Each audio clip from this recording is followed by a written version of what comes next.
So my name is Mark Ruigrok. I am the managing director for Nespresso here in Germany. But in fact, I want to tell you a little bit of a personal story.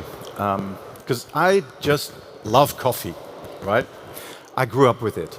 And if I briefly take you back, a couple of centuries ago, 400 years ago, to be precise, it was actually the Dutch with the East Indian Trading Company who, for the first time, took coffee from Asia to Western Europe. And from there, the whole coffee culture developed. And I think the Dutch, as well as the Germans, wouldn't be here sitting and enjoying the product if it weren't for the efforts back then.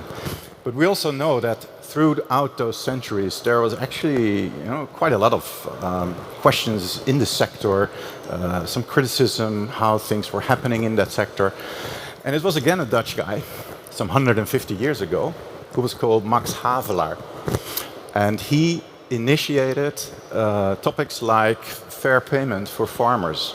And actually his initiatives later developed into the Fair Trade International label.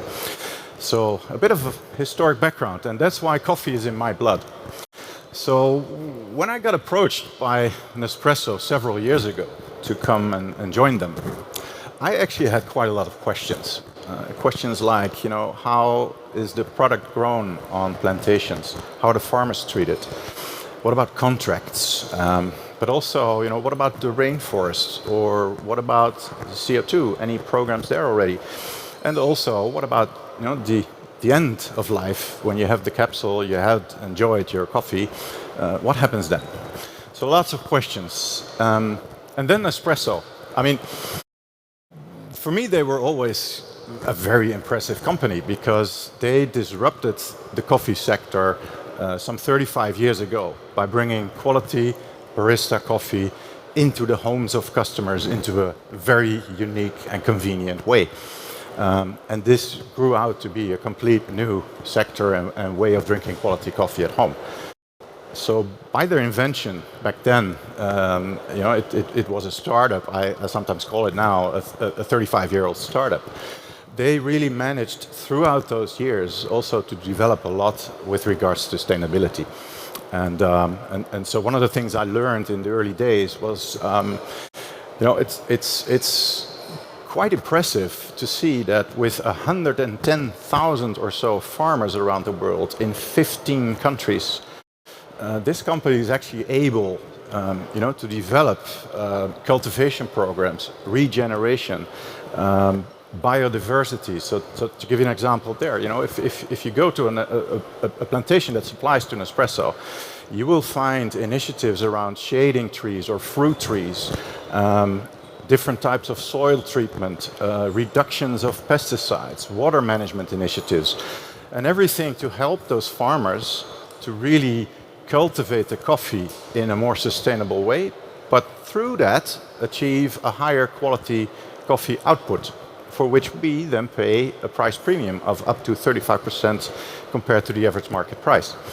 So sustainability for us is actually a core element of what we do. We cannot achieve globally our quality product if it was not for the initiatives we deploy locally. And we don't do this alone, so we've been working for over 20 years with Rainforest Alliance as a partner. We have several hundred agronomists also on the ground helping farmers with their training and how they can run those programs and which criteria they need to meet in order to supply to Nespresso. We don't strangle them with contracts. They are free to sell to anyone else. But we tell them, if you want to supply to us, these are the criteria, and then you can get the price that we pay for it. So that for me was really impressive, and for me also a reason to join, but not enough. Because we are here in a local market, so we're working here with Nespresso in Germany. And for me, the last bit is the exciting one. And that's why we are here also on GreenTech Festival. This last part is about closing the loop. So we sell the products here in the market, but we also want to see every capsule back. And for this, I am personally committed to make that happen. Briefly back to why do we have those capsules or aluminium in the first place? Because I get a lot of questions around that as well. And the fact is that aluminium, to date, actually preserves the coffee in the best possible way. So the material itself is extremely well suited to protect the coffee from air, from oxygen, from light, and from moist. And also it extends the shelf life, so it minimizes basically the potential for food waste. Also, it's really a precision type of consumption. We heard here on GreenTech several presentations already that we have to take care of our resources. And with this way of drinking coffee, you actually have the exact amount of coffee, the exact amount of water, the exact amount of electricity to enjoy your product. And all that counts really is what you do at the end. And so for that, we are extremely excited to be here at GreenTech as well, because I brought a little prop with me that's an example of a yellow bin. I mean, the Germans are world champions in recycling, right? And I was actually really impressed when I came to this market to see how well it's set up. But at the same time, we also discovered that not everyone is aware of it, that you can use the yellow bin infrastructure. And for several decades now, we're actually voluntarily contributing to the yellow bin infrastructure so that people are able to use that yellow bin for disposal of their capsules after usage. But we see that it's getting there, but not fast enough. I am personally not satisfied with the speed at which the recycling rate is growing. So we're now somewhere halfway. We want, of course, every capsule back. So we've set ourselves a goal that in the next 3 years we want to reach a 70% recycling rate already. And it's not only about the recycling. In the meantime, we've also been engineering the material itself, because we got a lot of questions also. Why do you need to use new aluminium for those capsules? And there too, we've been entering into a program the last couple of years, engineering with partners in the sector to be able to make the product out of recycled aluminium. And this is a major milestone for us. We're the first in the industry to be able to say, well, we roll out this year our entire portfolio of products where 80% of the aluminium for the capsule is already out of recycled material. And this is for the larger part, also post-consumption aluminium. So what we use of input was actually a former product before. And I think that's a great journey because this massively saves, of course, on energy compared to new aluminium. So it's a journey we want to continue. That's one. And the other one is we want this recycling rate up. So that's why here at GreenTech we really have a kind of an open invitation. We have several coffee bars here at the event. And we're here to listen, to learn, to share also what we're doing, but especially to generate new ideas. And maybe there's a startup out there who has a fantastic idea that we can add as a service to really close this loop, because that's our major goal. We want every capsule back. And so you can see a lot has changed over the past 400 years. And I hope you've been able to learn a little bit about what we are doing. We're happy to receive you also for an iced coffee at this temperature. So feel free to come by, and looking forward to exchange some further thoughts. Let's get this done. I don't want to wait. We don't have another 400 years. Thank you very much.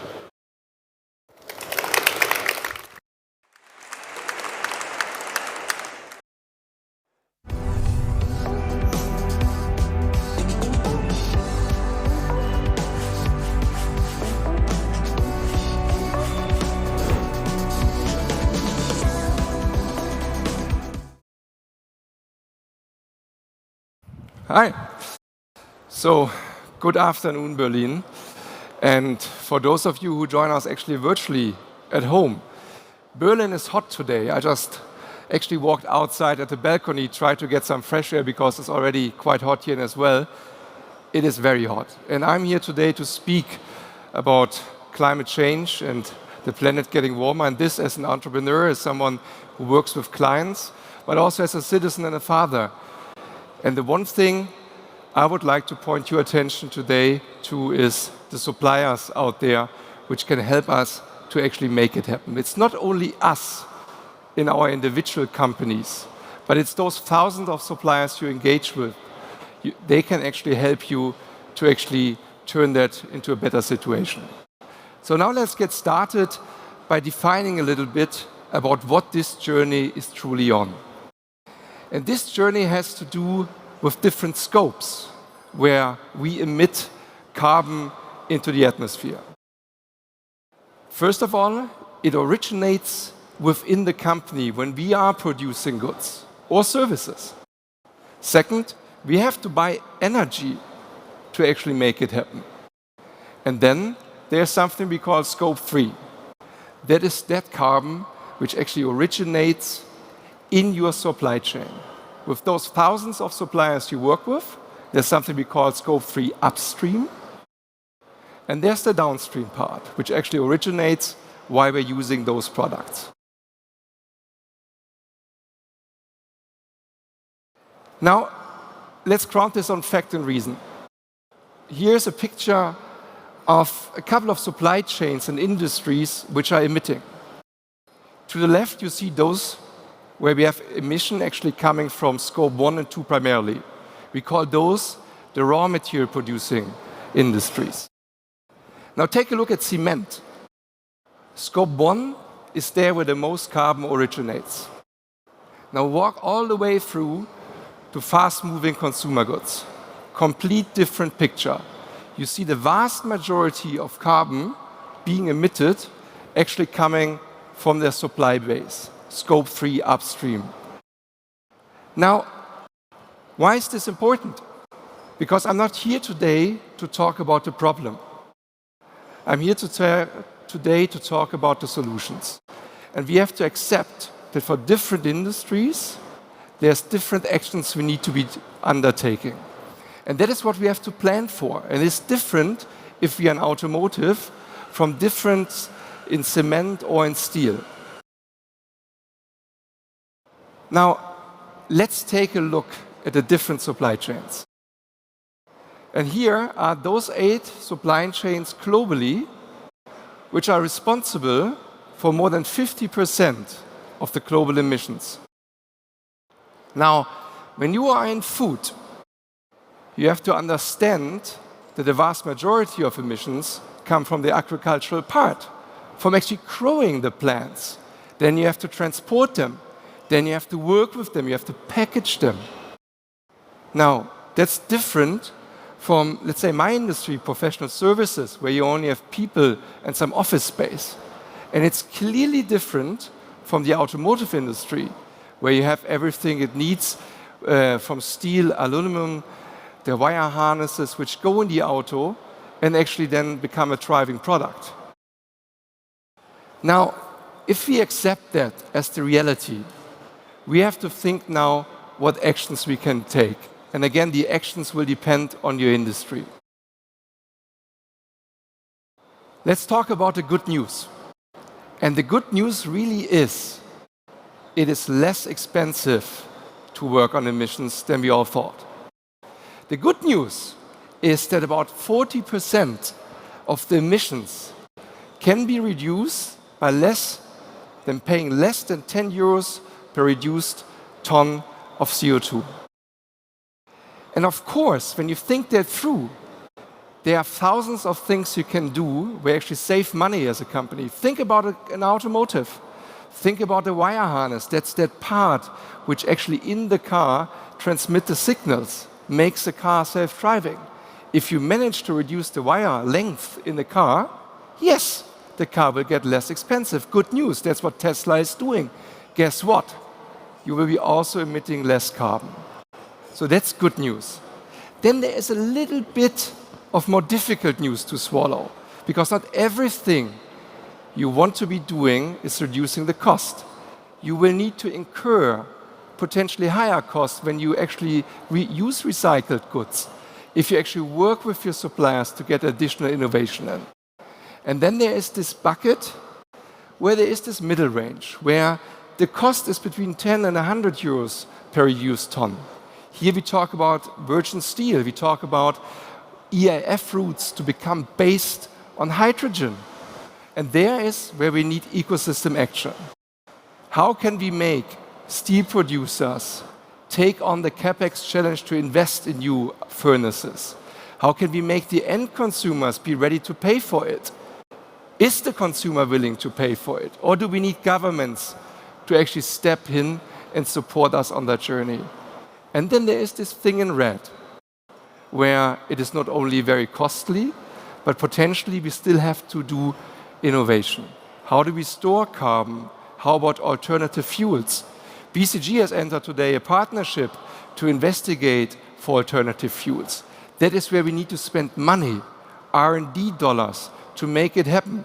Bad news for today, we need to wait. Good news, it will come, but it will cost. Now, the question is, how does this translate now in our reality? And this is how it looks like. When you think about a car, 30,000 euros, and you actually want to become on a path which is socially, political, acceptable, and the right thing to do for society. In our point of view, this will only lead to a price increase of 500 euros per vehicle. Think it through for your own house. Think in pieces of 100,000 units per housing unit. Our calculations show that only you have to incur another 5,000 euros to be actually on the good side, so to speak. And now, the unfortunate reality behind. Why is this so difficult? And the reason is, we're doing it for the first time. There is not a solution yet which perfectly tells you what's my baseline. It is difficult to find the fair targets to set for your company and yourself towards which you're working to. It is difficult for the first time to engage with the suppliers, set targets, control it through. And how do you stipulate innovations with suppliers for a new topic? The third bucket is how do we work with the ecosystem? How do we get politics behind? How all of us here can work together as one association towards the right goal. And lastly, we should not forget, it's about organizations. Companies have not only to invest in new technologies, in new partnerships, but also in their new teams. How can we think that with existing people in our corporates, we can do more good stuff? We need to hire new people. We need to augment the teams. We need to give priority. And that is why I also very much believe that if you want to make it happen, you need to start with the organizational push. And that is my message today. So good thing, we are all working individually within our companies. Let's also make sure we embrace the more than 10,000 suppliers you typically have in your enterprise, work together, use the innovation coming out of your supplier base, and then I'm very positive we can make it happen. Thank you very much.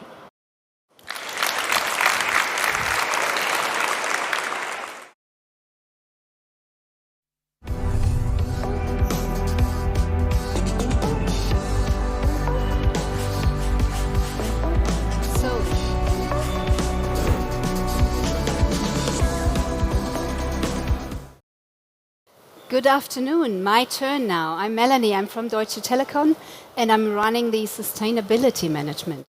So for me, this is an important topic, but today I'd like to tell you a little bit about what it takes to turn a service provider into circularity, which I can tell you is not an easy thing to be done. So to understand where we're coming from and what this means, let's take a very quick look at what we are. I'm not going to take you through all the figures, but we operate 50 countries, so a global footprint with all the cultures and all the questions that you can imagine. We're having a lot of customers, 250 million on mobile alone, more than 20 on the broadband and on TV, and that means we have also influence and we have something that we should care about, because there's one nice saying that I like a lot. It comes from a Marvel comic, you may know it. With great power comes great responsibility. And that's true if you're a big company. So, for us, being a leading sustainable telco. That's the vision that we're aiming at. It's my personal vision, but for me this is simple because I'm working in that field. It's shared by my colleagues, and what's even more important, it's part of the corporate strategy of Deutsche Telekom since a few years. And that means it's a corporate vision. It's not just my and my team's ambition to do something and to change something. So it's really embedded at a different level of governance. So, coming from that point, one of the things that, for example, we did to show how we then go on with having that embedded is we just looked at our recent climate targets. Knowing from the corona time, climate is an important issue for us. We see that there are options in doing less, traveling less, doing things differently. So we went back and said, what can we do? How can we change? And we just said we raise our ambitions, yeah? So we want to be net zero on all our own footprints, so everything we operate ourselves by 2025. This year, we'll make sure that all the electricity, and I can tell you this is 80% of our energy is really electricity, will come from renewables. We'll have some interim step on the value chain, because now we talk about the big part. You just heard Daniel talking, and value chains, supply chains is really the big ticket also for us. So we'll do something till 2030. I think we can be doing more, so we're still in discussion. But the important thing is, by 2040, we want to be net zero there as well. You may argue this is too late, and most likely we'll have more discussions in the next years on that. But we're already happy that we moved it 10 years ahead to 2050, where we headed 2 years before. So, now, how to get circularity, which is the sort of the sister of climate change activity, into a company? Because these two things, they really have to go together. And one thing is to understand what drives our complexity. Yeah? I already mentioned we do have a lot of sites, mobile. We do have fixed net and TV platforms. And then we offer something which is very intangible, tariffs. Yeah? And everyone is confused with tariffs always, but it's a service. It's nothing you can touch.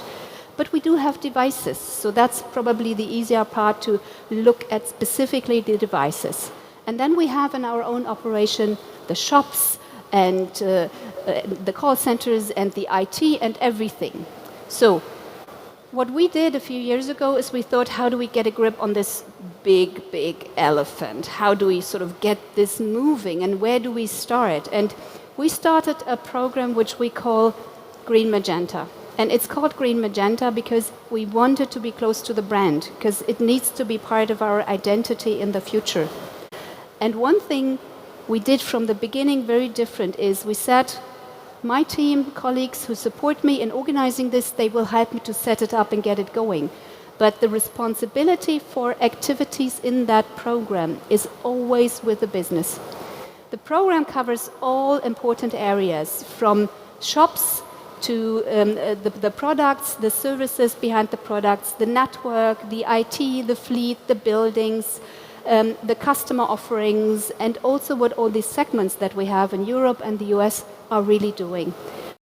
And within those work streams, the ownership for a dedicated activity, so the definition of what is the ultimate target, how do I get there, the regular reporting back to the top board level of Deutsche Telekom is really with the business. And that for us really made a change, because it means getting the people really involved. To show you one really tiny example, and it's just one out of hundreds, where things, when they have the creativity and the room to do something, where people can really make a change, is something we did on packaging. Normally we get the packaging from the big vendors on the market. You all know them, you're using their devices as well. We do have some own branded stuff, and we said there we'll start and make a difference. And as you can see, you don't see a lot. And I think that's the good news. So no plastic, no extra filling, no separate wrappers or tons of paper in there. Just materials that are either already recycled or can be recycled. And what you see, these holders, by the way, they are made from starch. You can eat them. They don't taste very well, I can tell you. I tried it out, but you can eat them. It's not harming you at all. They can go to your either to your biodegradable waste bin dump in the garden, or they go into the bio waste somewhere else, and it works. We tried it out, we really filmed it to see that the material works, because often when you talk about bioplastics, etc., the manufacturing sites who do the recycling, or also when you do it in your home place, they don't develop the temperature which is needed to really degrade that type of plastic, and that can be a problem. So for us, definitely, there's a simple message to it. Less is sometimes more, and I think that's quite good. And we hope we can keep on that journey and do more and more with other products. There is a second really important thing for us, and what we also found out, because a lot of the stuff comes outside into Deutsche Telekom, is you have to start working with partners. You can't solve this alone. Yeah? And there are two ways to do it. The one thing is getting into a really intense dialogue, and that's what we do.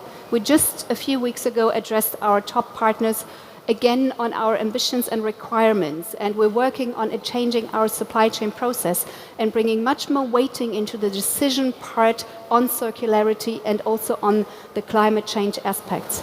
But there is also another way what you can do, another direction. We're working with associations and also with our own competitors, because sometimes if you can't get that one side moving, you have to get the other side moving and to develop a system together. And that's, for example, one thing we did just recently, which we came out with after 2 years of tough work together with our competitors. So it's not a Deutsche Telekom alone thing, it's really a joint thing. And I just let you look at this for a second. You probably may know what this is about. It's a rating which identifies in a simple process whether your device is circular or not. So it's a little bit like the Energy Star that you can see for the big hardware stuff, for the big electronics, yeah, or the A to D rating that you have on energy consumption, specifically in Germany. And this is now for devices. So the consumer in the future, and you can see it when you now go on ours or on our competitors' pages, you will see when you go on a device, all the devices which have already been rated, you can, with simple categories, see what about the durability, what about the recyclability, can I repair it? And it gives you a grading, and some grades will be good, and others are okay-ish. None of them is at 100, by the way, because there is still a way to go, and I'm pretty sure within the next cycle, we also will work on the criteria set and make it even more ambitious, because it's a journey on which we're on. And one thing, if you were doing this, at least we're working a lot at the moment with the partners, but one thing really made a difference to our program, and it always does, it always makes a change, I think, whenever you're going through such a transformation, and it is really a transformation that we're looking at. And this is really people. The way we structured the work is that there is a lot of freedom for employees to be involved. We have a big community which is really, really growing, and this is amazing that every week we have new applications of people who want to join in, and they have the freedom to support the program.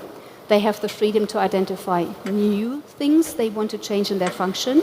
Yeah, they can always raise issues. They can be critical, and I can tell you they are critical. And this, I think, really makes the difference. So people, partners, and thinking differently. I think that's what I can share with you. Thank you. So.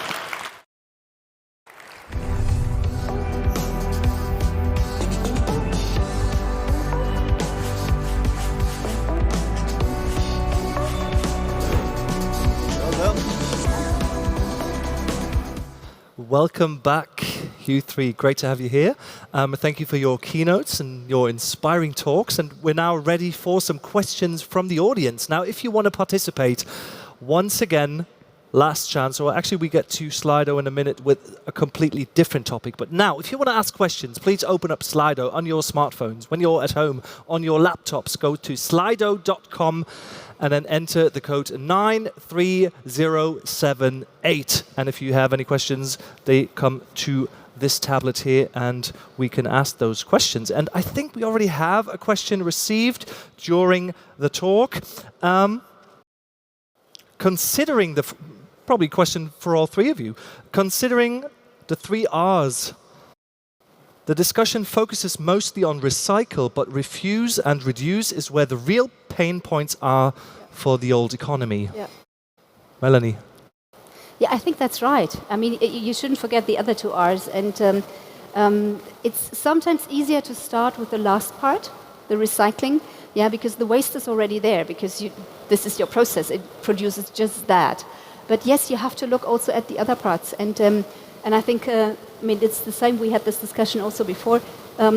Reducing something by designing, looking into eco-design, thinking about what do I need and what type of recycled materials can I use is really key. And then also, and this is why I used the packaging example, really less is more here, We don't need all that filling, so this is really reduce, And sometimes, probably when the answers and technologies are not ready, we have to at least to get the recycling part really properly set up so that the materials can flow back into that. Mark, the 5 R's? Yeah, I mean, all 3 are indeed important, right? So you have to do all 3 if you're a responsible company. And I mean, when it comes to reduce, for instance, I mean, we cut the weight of our capsules in half in the last 3 years, from 2 gram to 1 gram. That's a pretty technically, that's a pretty big step. So we're focusing on things like that. In the machines, we do the same. And also we reuse materials. So we have some prototype machines here on the GREENTECH Festival that show machines made out of recycled plastic as well. And reduction is also something we're looking at from plantation all the way down to in our stores. Our first stores in Germany are now LEED certified as well. So every step we look at, and in all 3 we deploy initiatives, for sure. Daniel. Yeah, I think the reduce one is where typically most companies actually are investing quite heavily. The unfortunate reality is we will not get all the way by simply reducing, because we will keep on producing. And that means also we need to have the investment funds ready to innovate, to replace stuff. Reducing is the right thing to do. I just think that it will not take us to 100%. So it is actually the combination of all 3 R's. So it brings me a question to you, Mark. Why is aluminum like the best packaging for coffee? Is there no better way to package coffee? Yeah, for the moment we don't think so. So to really preserve the quality of the product with a long shelf life, as well as keeping it from air, moist and light. I mean, if you compare it to other coffee pack types, if you open them, you know that the aromas will, within a couple of hours already start to disappear. And by the end of the week, you're drinking old coffee. To preserve all that, and so that every time you push that button, you enjoy the perfect quality, which is what we strive for, to be at the highest possible quality level in the coffee industry. We believe it's still the best product, but we also believe we have to do something. So that's why we have this shift now from new to recycled aluminium to make the capsules, and also to reuse the capsules through the yellow bin example that I shared here today. So do you actually do research on packaging, and are you currently in development of maybe an alternative packaging solution for coffee apart from aluminum? So it would be kind of strange to say, no, we don't look at anything. We're a big company, right? So, and we can have impact. We see that in initiatives we do in the value chain on plantation level. We have the size to really make a difference and do something positive with impact. But of course, we're looking at constant development. So we've done that on aluminium. We're looking at all kinds of products. But for the moment, it's really the best solution that we believe. And we see some others, smaller companies coming on the market, trying out new stuff. I think you mentioned in your speech as well, this is not at the right temperature as biodegradable, for instance. So it's not there yet. So it's something that needs to be monitored. And if there's a better alternative that really reaches this quality level, we will of course look at it. But for the moment, it's not there yet. And I think that's the case. Question to you, Melanie. What prerequisites do companies have to actually fulfill or maybe keep in mind when looking into circularity of products and supply chains? think you have to specifically to have a long breath, because when you talk about circularity, as said, sometimes the solutions are not yet there, and you need to tackle so many things at the same time. Yeah, you really need to look completely into your value chain to understand what circularity really means, and that means you really have to have the will to do it until the end. And I think that's one thing generally in sustainability, but specifically here, because it's so complex, that people tend to give up at a certain point when it doesn't work out in the first place, or when certain results take more time to be generated. So you really have to keep on going and constantly motivate yourself, your colleagues, and discuss this openly. Also your frustration if, I don't know, you try out something and then you see you can't use it in your products. Yeah, it's not available. Yeah. We have a question from the audience. How do you account for your scope 3 emissions? Is there a proper calculation, or are the figures based on estimates? All of you, maybe. There is not yet the gold standard. I would argue there are many standards out, and I guess it's again an industry-specific discussion a little bit. When you take a look at automotive, for example, you see that most companies are actually on SBTI-based targets. I think it's fair to say that when you look at the 500 biggest companies globally, more than 45% are on SBTI as a target. That means you will actually also measure with science-based methods. However, that at the moment is nothing I can punch into my SAP system and a calculation is spit out. It is manual, it is heuristics, it is you have to put people behind, engage with some companies who can help you to do so. Good news is that will be solved within the next 3, 4, 5 years. Bad thing today, manual and different standards. So I think in the meantime, until we get there, we need to be in a position to accept different standards. And if you take a look across industries again, take a look at energy, take a look at fast-moving consumer goods. It is not really the one standard there yet, unfortunately. Yeah, I can only join into that. Also for us, we're reporting our scope 3 already for some time, and we're really trying to cover all categories. We're not leaving one category out. We exactly know where we have dominant issues and where categories are probably not so relevant for our industry. And it is a mixture of really getting data from the suppliers, for example. Yeah, the CDP that most of you will know is something we're doing for a long time, and we're extending the scope every year to get more and more reach into the supply chain. But sometimes you also have to live with certain estimates. We're doing surveys on commuting, for example, to understand the patterns, how this changes. So it's a mixture of different things before finally this nice balance sheet with these 20 figures comes out, but there's a lot of work before. Yeah. Mark? Yeah, like you guys say, it's a complex matter because you know, for us too, we have a direct-to-customer business model, and we work with 110,000 farmers worldwide in 15 countries with a product that grows. So you can try to imagine that value chain and how you keep, you know, a close eye on covering your footprint. We are at the moment scope 1 and 2 covered already since 2014, so quite a long time. And now, of course, focusing fully on scope 3. And there, yeah, we also see the things that we are looking for here on GreenTech, you know, with the end of life, with closing that loop is what we now need to focus on. And at the same time, scientific-based targets, we use them as well. I think it's going to be, for big companies internationally, quite a challenge with all the local reporting differences. I hope there will be some kind of standardization. That's going to be a challenge, I think, to make it comparable, really. Yeah, also when it comes to what you can do, we have a growing product on a plantation. So we can also plant trees which absorb CO2, but it takes time for them to grow. And here they grow a little faster, they're a little slower. So it's really complex. It's not so easy and to say, just make sure you're CO2 neutral. We will have, by the end of 2022, every cup of coffee Nespresso to be CO2 neutral. So that's the good news. We are accelerating our journey there and really pushing hard with all kinds of initiatives to get there quickly. Great news. Thank you very much. And of course, thank you very much, all of you here with me. The final story of today's Story 5 is coming to an end. Thank you very much, Daniel. Thank you very much, Melanie and Mark, for being here with us today. Like I said, exciting times. Keep striving, keep being motivated, and this is your round of applause. Dankjewel.